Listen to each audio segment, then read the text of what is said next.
एक हवेली के पास अज्जू भाई और अमित भाई फुटबॉल खेल रहे थे।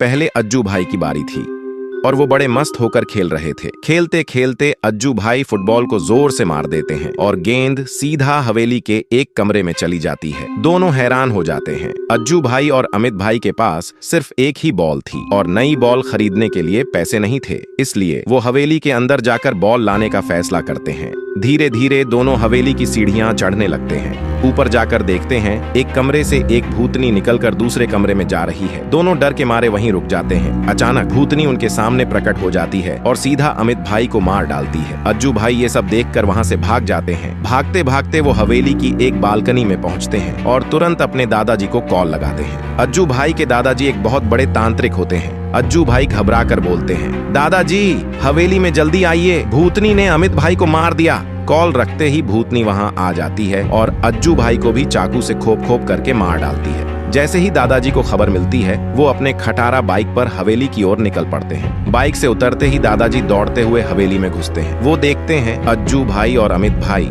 दोनों मरे पड़े हैं। ये देखकर दादाजी को गुस्सा आ जाता है। वो भूतनी को पकड़ने के लिए एक कमरे में आग जलाकर मंत्र करने लगते हैं। कुछ ही देर में भूतनी आग के बीच प्रकट हो जाती है। दादाजी भूतनी को कहता है, तूने मेरे पोते और उसके दोस्त को क्यों मारा, बता। भूतनी कहते हैं, मेरे मम्मी पापा आपस में लड़ते लड़ते मर गए थे, तब से मैं अकेली भटक रही थी और खाना ढूंढ रही थी। इनमें से एक लड़का मुझ पर हंसने लगा, चिढ़ाने लगा और मुझे मार मार कर भगा रहा था। मैं रो रही थी लेकिन वो मुझे नहीं बख्श रहा था। मैं जैसे तैसे वहाँ से जा ही रही थी, तभी एक लड़का मेरी बगल से कार लेकर आया और मुझसे टकरा गया। मैं धड़ाम से गिर गई और मेरी मौत हो गई। तब से मैं सालों से इस हवेली में रहकर उनका इंतजार कर रही थी बदले के लिए, और आज मुझे मौका मिला। ये सब सुनकर दादाजी भावुक हो जाते हैं और सोचते हैं, सही हुआ, मेरा कातिल पोता मर गया।